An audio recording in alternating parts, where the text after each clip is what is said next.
Welcome to Genesis Unleashed, where we unleash the truth of Genesis. And ask the question, how do living fossils remain unchanged over millions of years?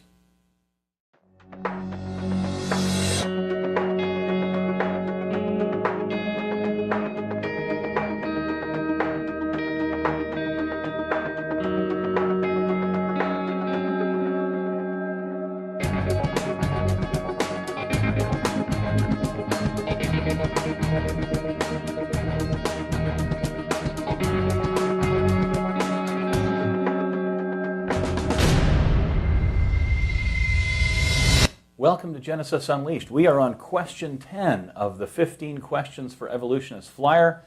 Having a great time going through this series. All right, question 10.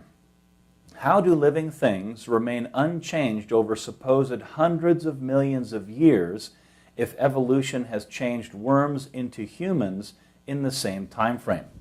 Professor Gould wrote, "The maintenance of stability within species must be considered as a major evolutionary problem."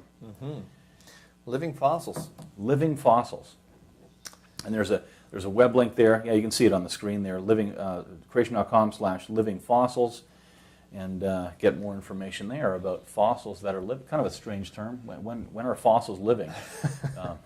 Well, there's been a gentleman, Dr. Werner, who has done a kind of a definitive study on living fossils. And a huge book. A huge book. He's got a video series. Now, he graduated from the University of Missouri with a distinction in biology.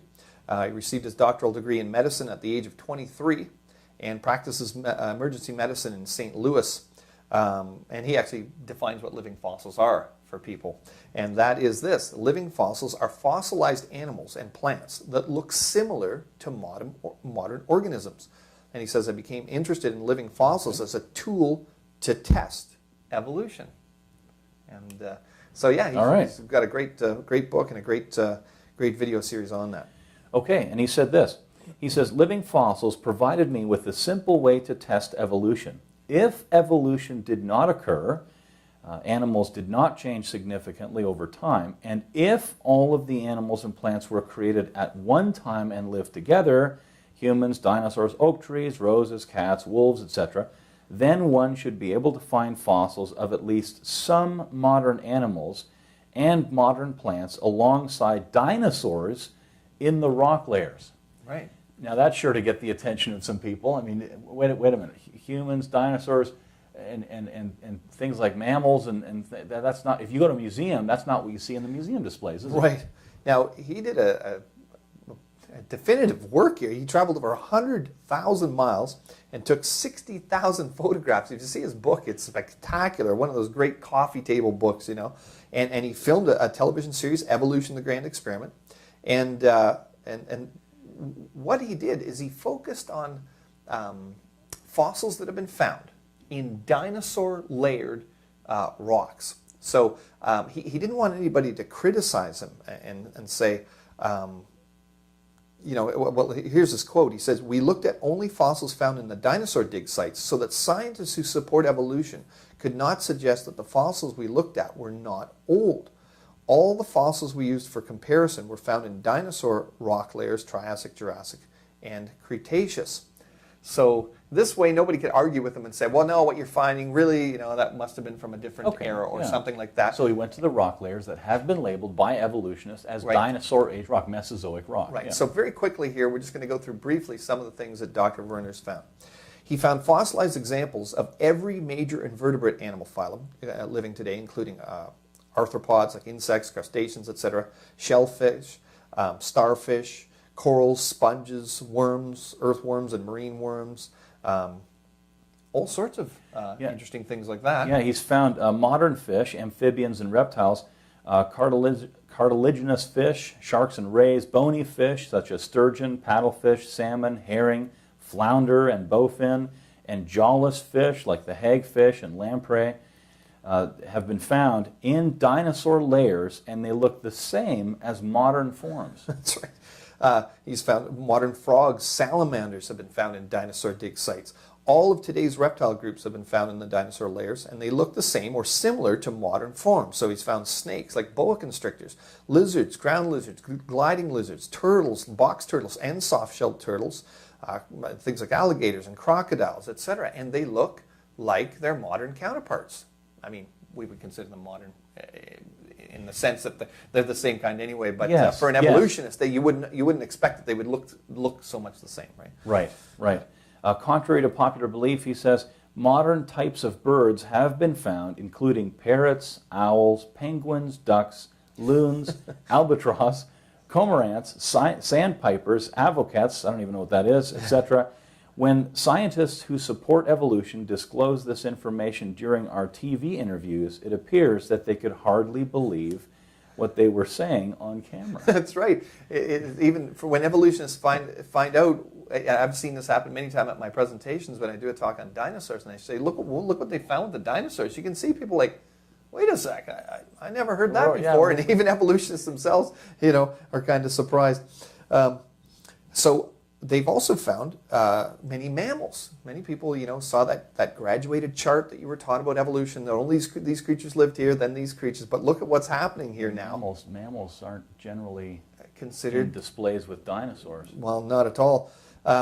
He says at the dinosaur dig site, scientists found many unusual extinct mammal forms. But they've also found, so they've found things that are extinct, but they found things that look like squirrels, possums, Tasmanian devils, hedgehogs, shrews, beavers, primates, duck-billed platypus. He actually said in his book that he didn't know how close these mammals are to the modern forms because he wasn't able to see them. He's read research papers about these things, and you can go online, and I've done the same thing, but they're not displayed in modern museums.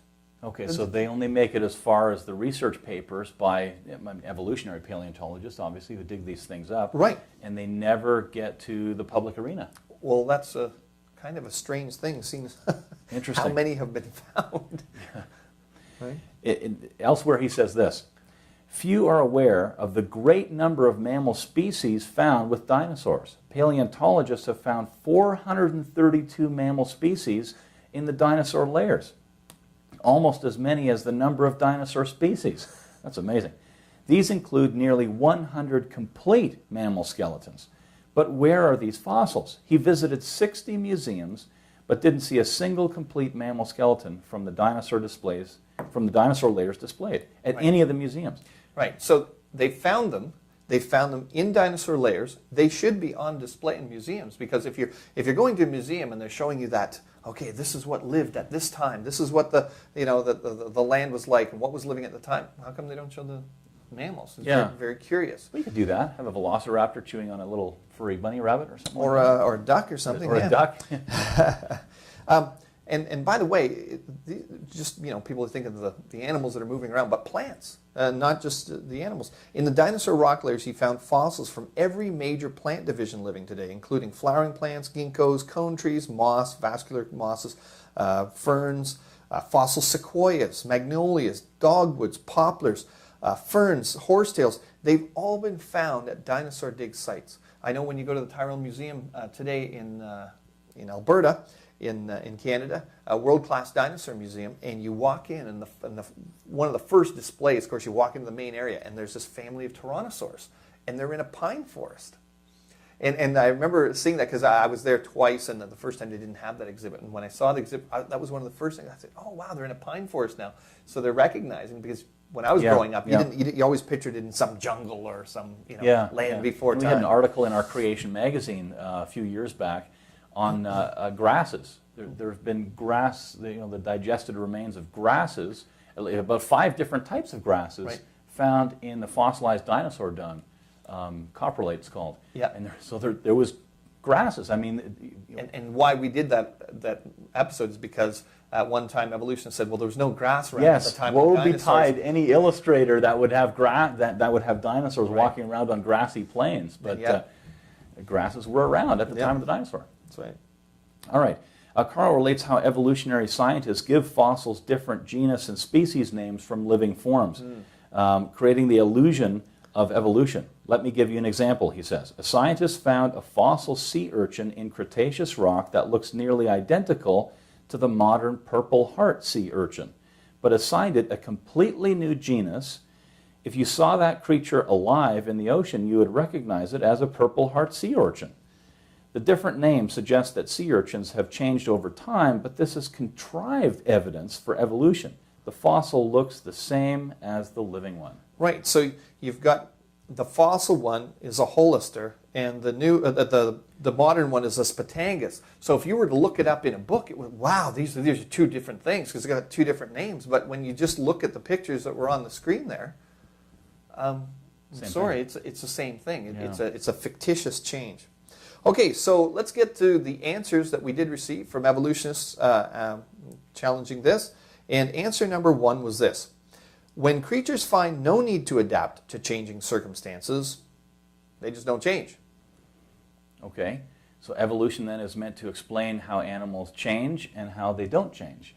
Right, so they enter evolutionary stasis. So evolution is commonly known as change, and stasis is known as no change. So now you're not changing in the change. You have these terms like evolutionary stasis, which is a contradiction of two terms. Yeah. Interesting. But the mutation rates in those things that apparently don't change, according to this answer, the supposed answer that came in, the mutations don't stop. Right. I mean, the DNA in this thing is going to keep mutating, and all of the other organisms around it in that environment were evolving. They were changing, according to evolution theory. So it doesn't answer the question. The environment doesn't change the mutation rate, right? Right. The DNA is still going to replicate, and it's still going to have random chance accidents. That's what a mutation is. So the environment's not going to prevent that from happening. So random chance accidents are going to happen in the DNA of these creatures, whether or not their environment changes or not. Right. In the evolutionary scenario, that should lead to changes in living things, all living things. There shouldn't be any stasis. Exactly. And by the way, everything around that creature doesn't necessarily mean that it's, if the environment's perhaps not changing that much, what about the other creatures that are coming in and out of the environment? What about things like bacteria in that environment?